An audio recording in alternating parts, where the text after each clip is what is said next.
GameCube.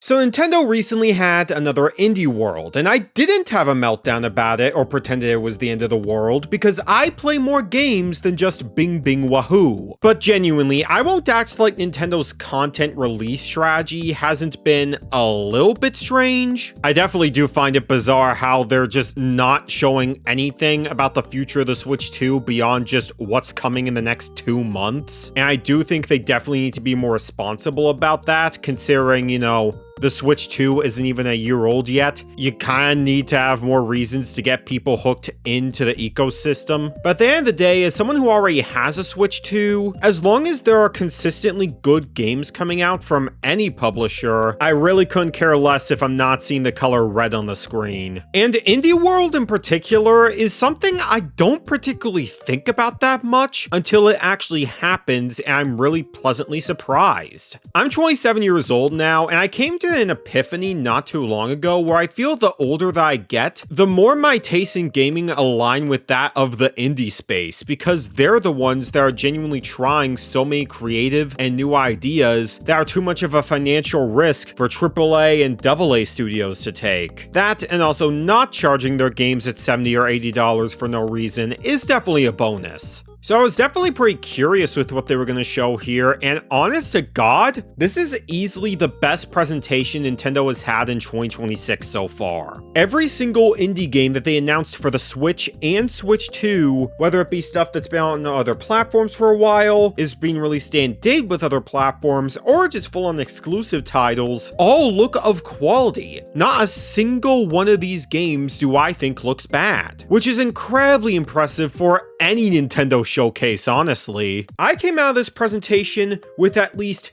8 games that, even if I don't buy them all, I'm at the very least interested in checking out, and I'll specifically be covering those games today because I don't really want fake enthusiasm for stuff I'm not particularly invested in. For example, I'm sure The Midnight Walk is an amazing looking game, but I know that I'm never gonna play it. This type of stuff is just not in my spirit. But I genuinely do believe that there is something for everyone from this showcase, and let me know in the comments what games spoke out to you. With that being said, let's start off with the very first game that they showed off, Dench Attack, and what a way to start off. I've been following the release of this game for a little while now, and I unfortunately never did play the demo for Steam Next Fest. Luckily, there is a demo on Switch 2, so I'm definitely gonna try that out. But oh my gosh, this game looks genuinely insane. You basically take control of this giant train that can do all these sorts of air tricks as you travel across a very colorful dystopian version of Japan. I'm a sucker for simple arcade-style games like this, and this just has such a level of insanity that I don't think I've seen in this type of game for a really long time. Whether it be because of the moveset possibilities, or the bosses, or the wacky characters, this has such a cool identity to call its own. And they got a completely stacked lineup of musicians from all across the gaming industry to compose for the soundtrack, so my expectations are definitely really high. I really hope this lives up to what we've seen. Following that, we definitely have the most heartwarming game of the entire presentation, My Little Puppy, a game that was directly inspired by the puppy that one of the game developers adopted. The story is about a dog who, after living a very happy life, went to heaven, and when it's time for his dad to enter the pearly gates, he senses his presence and goes on an adventure to find him no matter the cost. Genuinely one of the most heartwarming and emotional games that I've seen in a minute, but not in a forced way. It feels like something that was made with pure intentions from the mind of the developers. And I know that so many dog lovers are just gonna lose themselves in this game. As a Christian myself who has had a lifelong fear of dogs, this kind of is exactly the type of story that would resonate with me and show me just how powerful the bond is between animals and humans. I'm definitely gonna be giving this a look, though I am a little bit disappointed that they seem to only have confirmed this for Switch specifically, because while it looks fine, I think the FPS boost the Switch 2 would have provided would be really nice for this kind of game. Even if it's not the most necessary thing in the world, it still would be nice, but regardless, I'm definitely gonna give this one a look. As for the next game, Heave Ho 2, first off, I didn't even know there was a Heave-Ho 1. And second off, this seems like one of the most hilarious party games I could get a group of friends to play at a local gathering with me. You basically go across a bunch of giant obstacle courses by grappling onto everything. It is such a simple premise, but I know for a fact that it's gonna cause so much multiplayer madness and laughs to be had. And as someone that genuinely adores easy to learn, hard to master games like this, and just subscribe to the motto of the wackier the better,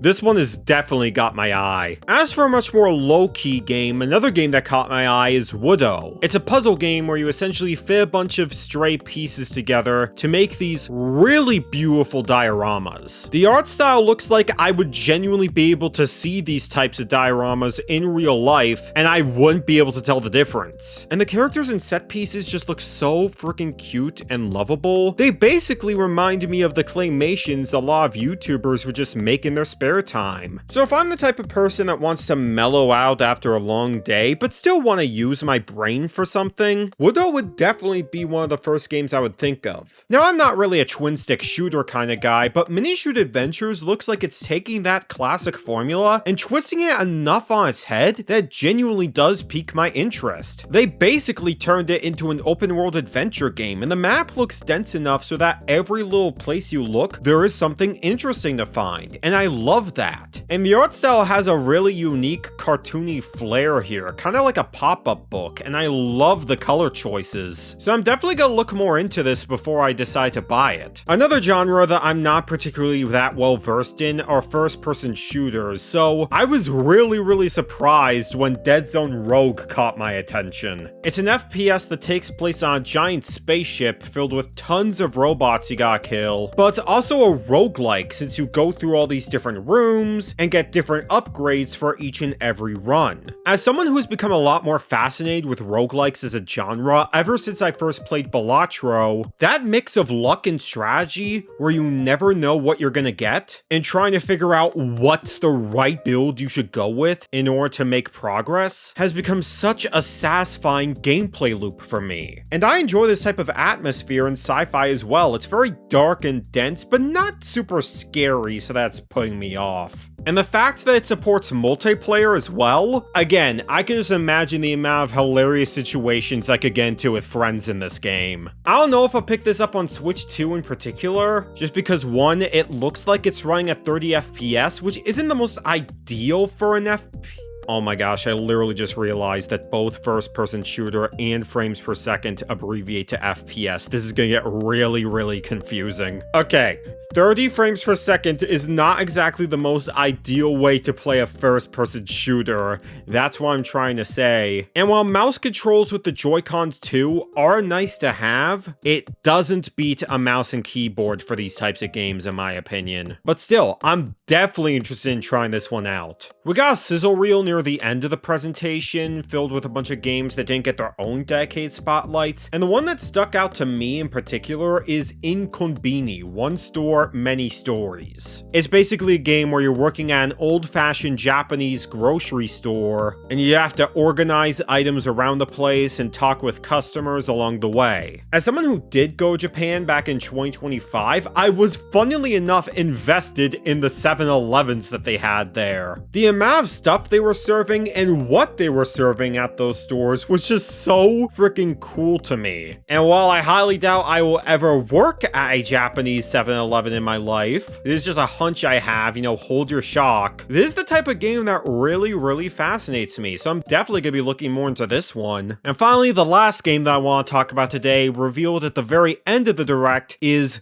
Blue Prince. And this was probably the biggest deal out of the entire indie world, because I remember hearing about this game a while ago when it came out on other platforms in 2025, and hearing so much acclaim for this title, but I didn't really know anything about it other than, oh, they turned Balatro into a mystery game. But my goodness, getting a closer look at this game at Indie World, yeah, I've gotta play this game as soon as I can. You're exploring this giant abandoned mansion mansion that resets every single day as you try to uncover all of the mysteries surrounding the place in order to get to the fabled Room 46. Like I was talking about with Dead Zone Rogue, I'm really fascinated now by games that give you a very limited pool of resources that are different every single time, and you have to make the most of them in the hopes that you will see the end of a run. And the concept of going through this big mansion with so much history behind it and discovering little bits of the story along the way, as you constantly have to make the right choices between what resources you keep around and what doors you go into. Yeah, I could see myself getting invested in this one for a while. And that's all the games I want to talk about for the March 3rd Indie World show. And if there's anything I'd like people to take away from this video, it's that if Nintendo or whatever game studio you're passionate about is being very quiet about releases or not doing what you would like them to do, play more indie games. I guarantee you, your dream game is going to be out there. It may not just be in the franchise that you expect it to be. There are so many amazing games out there for affordable prices, both the games that I've talked about today and games that will never be shown off in these showcases. There will never be a single lifetime where you can talk about every single good indie game under the sun. So I hope this video encourages some people to check out some of the games that I talked about today. TLDR, don't be that guy who makes a video essay saying gaming isn't fun anymore and only plays Minecraft. God bless and have a good one. Bye bye!